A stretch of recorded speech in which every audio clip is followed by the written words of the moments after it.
Today's newspaper.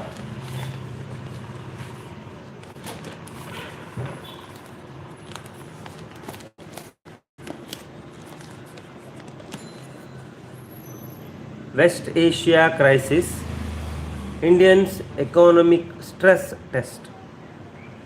In the last few weeks, long serpentine queues have been reported at petrol pumps across several parts of the country, including Karnataka, Telangana, Gujarat, Uttar Pradesh, and Jammu and Kashmir. People have been rushing to fill their vehicle tanks amid uncertainty. There have also been reports of fuel hoarding, with petrol and diesel being stored in buckets, water tankers, and even household containers such as pressure cookers, milk cans, and jars. At the same time, delays in LPG bookings have caused concern among households, while a shortage of commercial cylinders has forced several hotels to shut the operations, exacerbating the disruption. While the authorities say that panic buying of LPG, petrol, and diesel has been due to certain rumors, key concerns arise from India's heavy dependence on the Strait of Hormuz for the supply of energy resources. Though India has not been buying any oil from Iran since 2019 due to US sanctions, roughly 40% of crude oil, 80% of liquefied natural gas, and 90% of liquefied petroleum gas imports to India pass through the waterway between Iran and Oman. India is the third largest importer of crude oil globally with 5.5 to 6 million barrels imported per day. Roughly 85% of India's crude oil requirements are met through imports. Between April and November 2025, 32.4% of total imports came from Russia, 17.6% from Iraq, 13.6% from Saudi Arabia, 11.1% from UAE, and 8.1% from United States, according to Petroleum Ministry data. Retail prices of oil and gas have risen over the past month in most countries.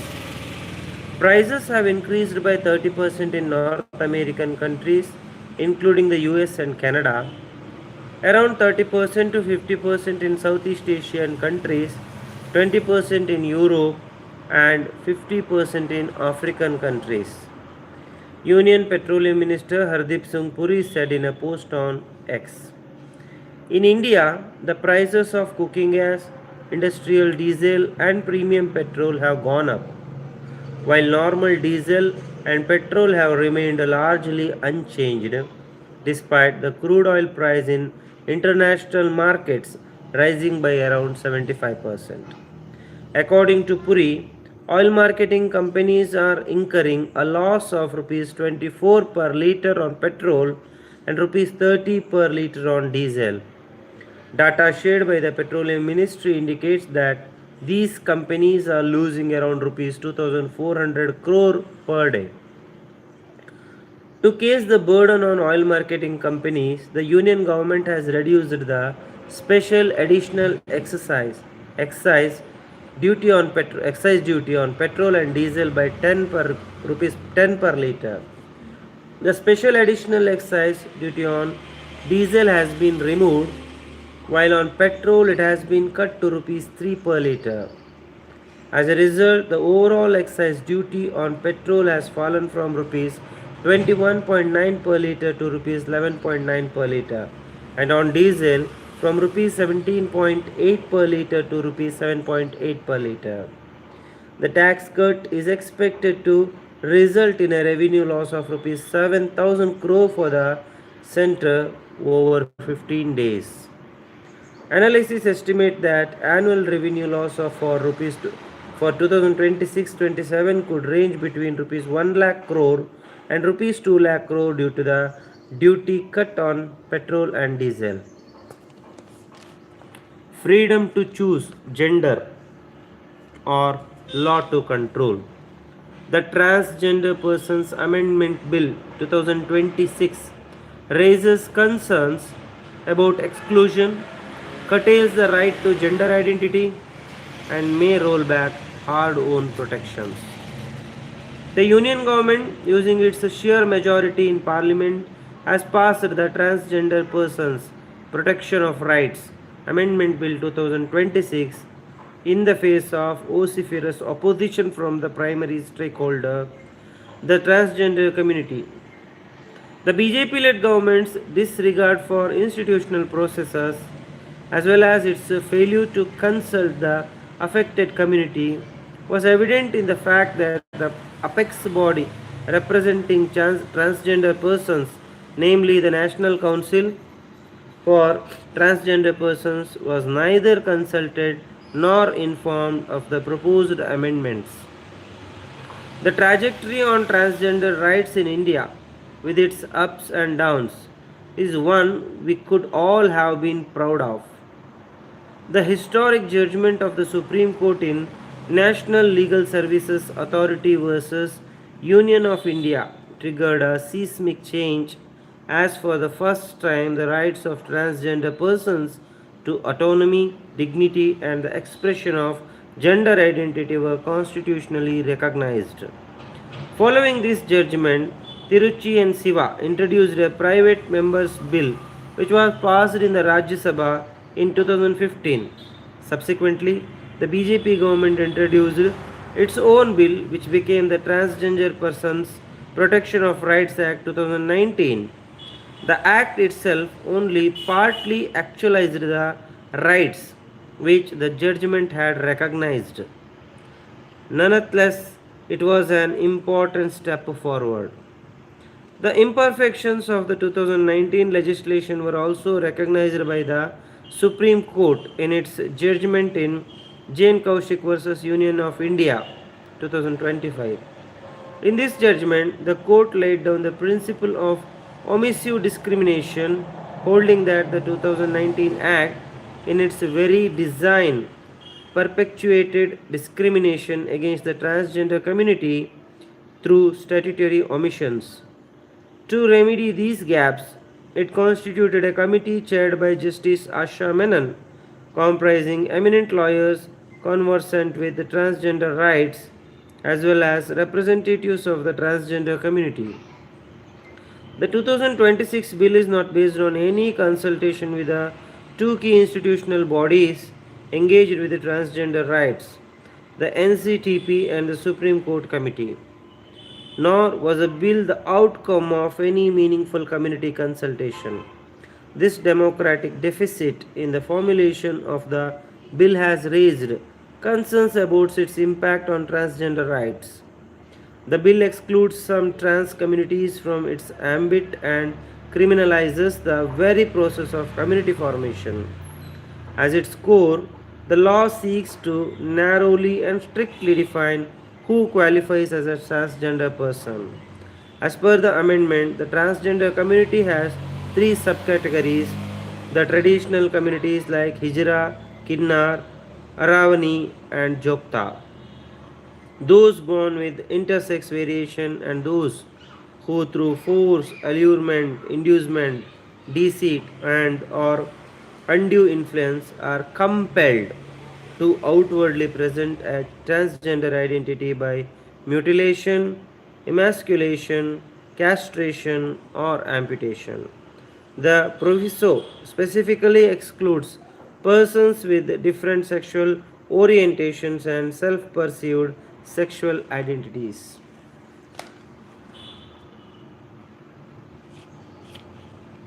US may not be there for NATO if needed. Trump.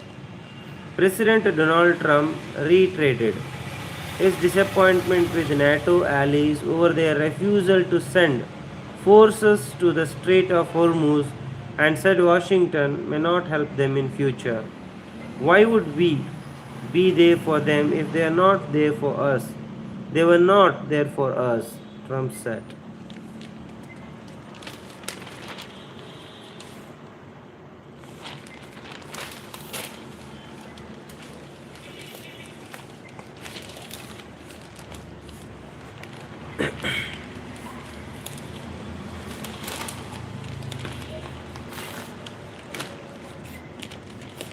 Okay.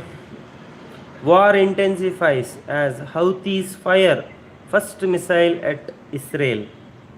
Iranian backed Houthi rebels claimed a missile launch toward Israel early Saturday, their first since the war in West Asia started. The Israeli military said it intercepted the projectile. Houthi involvement could further complicate the war. Houthi Brig General Yahya Sari said on the rebels' Al Masira satellite television station Saturday that the Houthis launched a barrage of ballistic missiles toward what he described as sensitive Israeli military sites in southern Israel. The attack came hours after Sari signaled in a vague statement Friday that the rebels would join the war. Saturday's assault calls into question whether the Houthis will target commercial shipping in the Red Sea corridor as they did during the Israel Hamas war. About $1 trillion worth of goods passed through the Red Sea annually before the war. The rebels also fired drones at Israel. The Houthis have held Yemen's capital Sana'a since 2014. Saudi Arabia launched a war against the Houthis on behalf of Yemen's exiled government in 2015, and the rebels had thus far stayed out of the recent conflict due to their uneasy ceasefire with Saudi Arabia.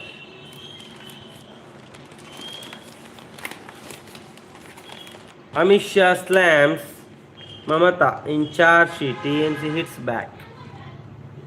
Home Minister Amit Shah on Saturday alleged that the Trinamool Congress government's policy of appeasing a particular community and facilitating illegal migration from Bangladesh endangered the national security of India, prompting West Bengal Chief Minister Mamata Banerjee to accuse the BJP of not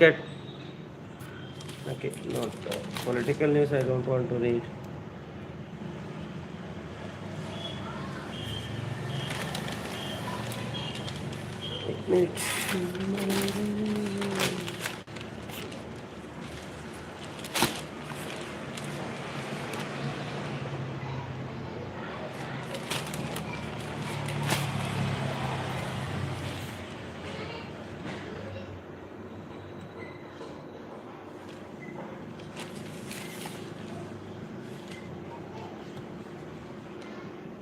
Yesterday it rained heavily at Kundapur.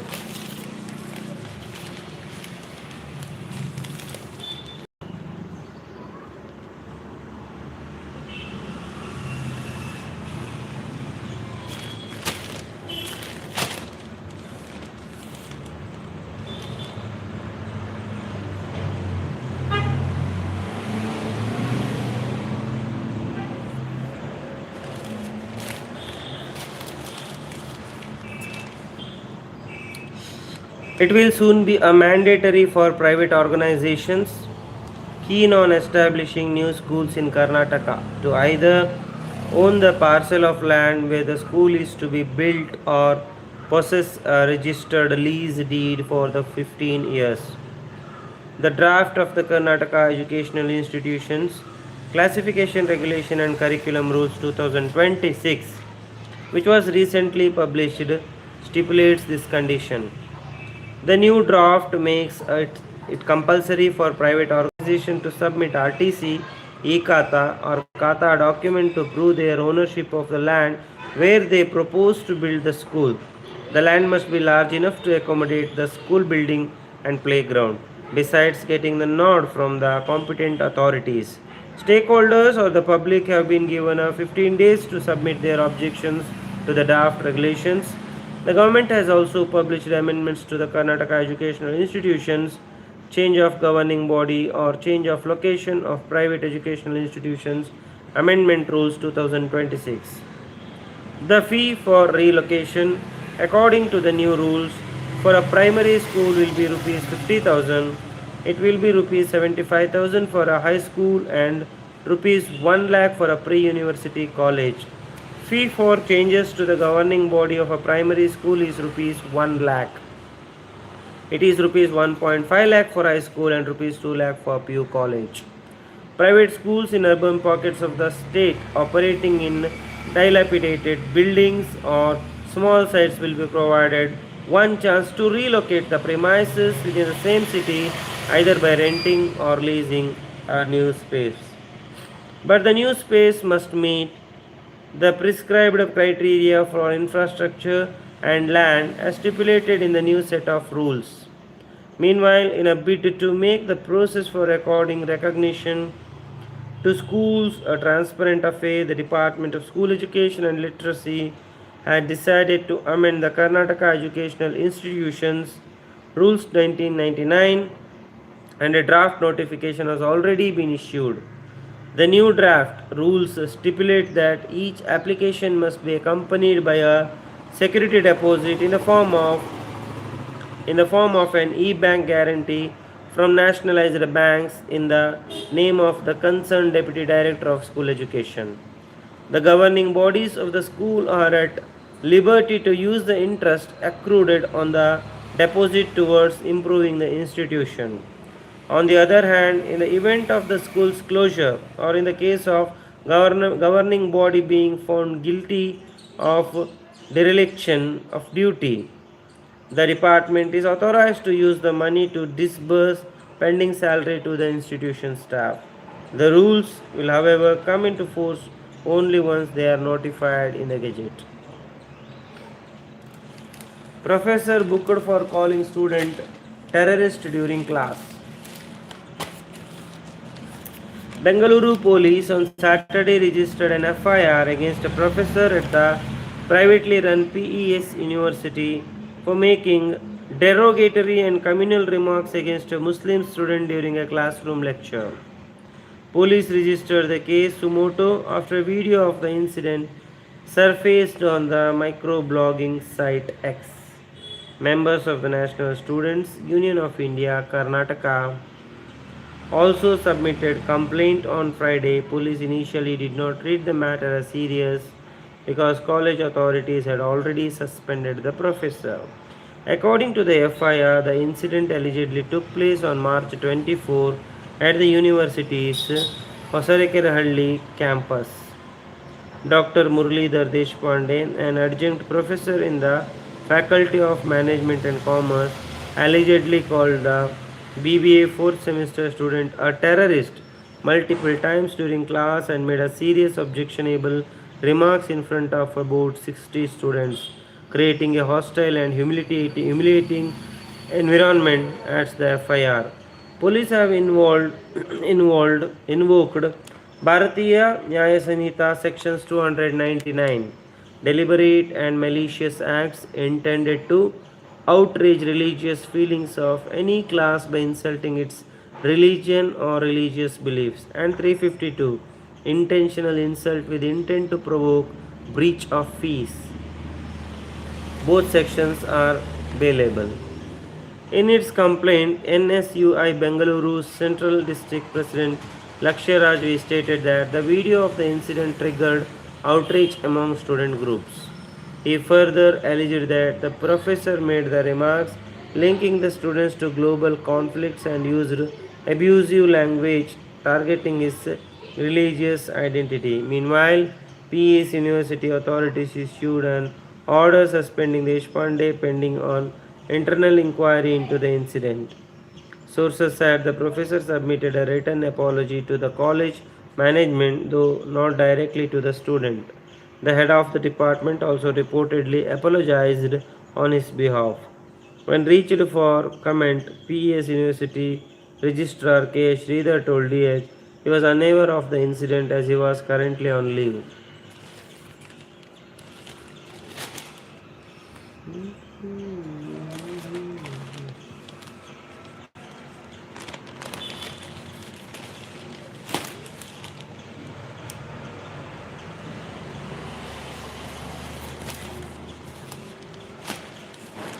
US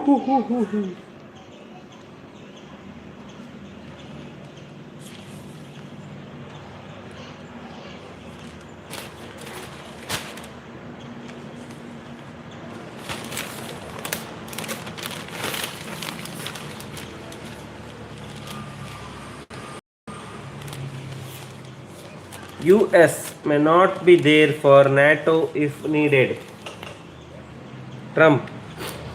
US President Donald Trump on Friday reiterated his disappointment with NATO allies over their refusal to send military forces to help secure the Strait of Hormuz and said Washington may not help them in future if asked to do so. They just were not there, he said at an investment forum in Miami. We spend hundreds of billions of dollars a year on NATO, hundreds protecting them, and we would have always been there for them. But now, based on their actions, I guess we don't have to be, do we? Why would we be there for them if they are not there for us? They weren't there for us. Since the start of the US Israeli offensive against Iran a month ago, Trump has repeatedly voiced frustration over Western allies' lack of support and reluctance to commit forces to help reopen the Strait of Hormuz, a key sea lane for Gulf oil and gas exports vulnerable to Iranian attacks.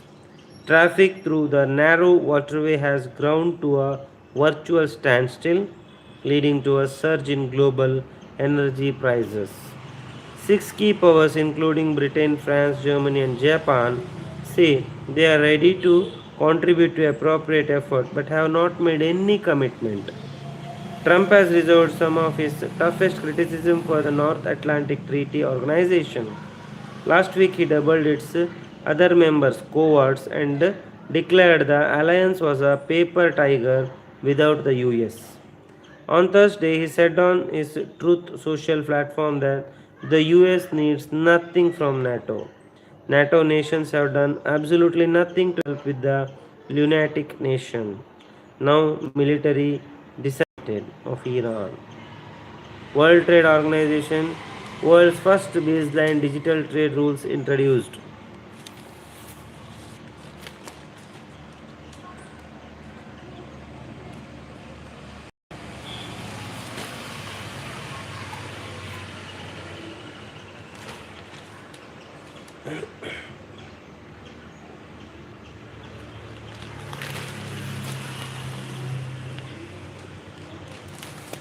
IPL tickets and the hypocrisy over freebies.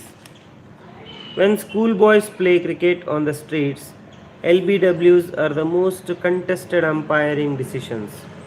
The moment the ball hits the batsman's leg and the appeal is uproarious, the umpire lifts his finger to signal an out. But if the batting team shouts louder, the umpire wiggles his finger sideways to suggest he meant not out. A similar comedy has been playing out these days past 2 days since legislatures in the Karnataka Assembly unanimously demanded free tickets to the IPL match that began on Saturday. In just a day, the MLAs wrangled 2 tickets each with the promise of more. You can be sure they will have waved triumphantly at you, sitting cozily in Chinnaswamy Stadium in their linens when the camera zooms in on them during the matches. Since the advent of the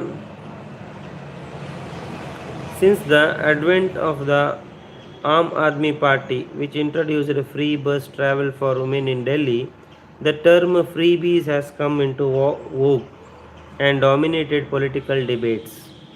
What you would in the past call welfare schemes are now condemned as populist giveaways that ruin states' finances and encourage laziness.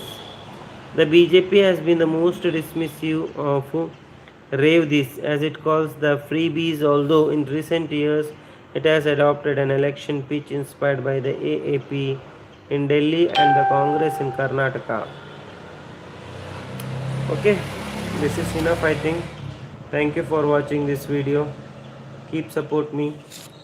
And the main purpose behind this video is I want to learn a good English. So there are many techniques or the ways. If we use that, definitely we will be a fluent speaker.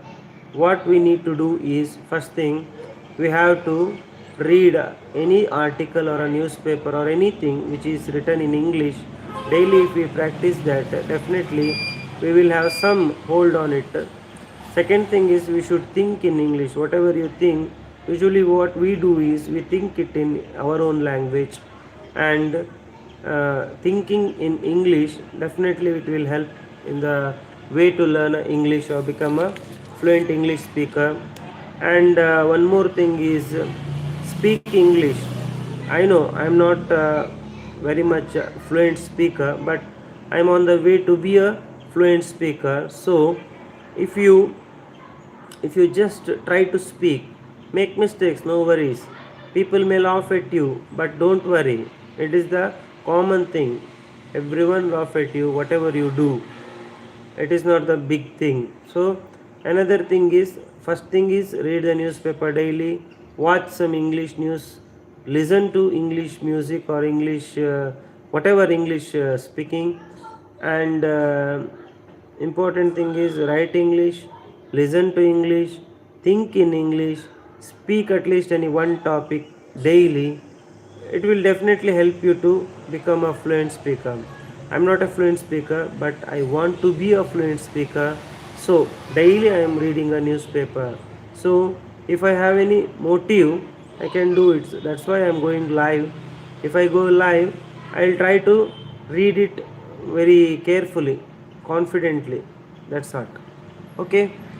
Thank you everyone for watching this video. Bye bye.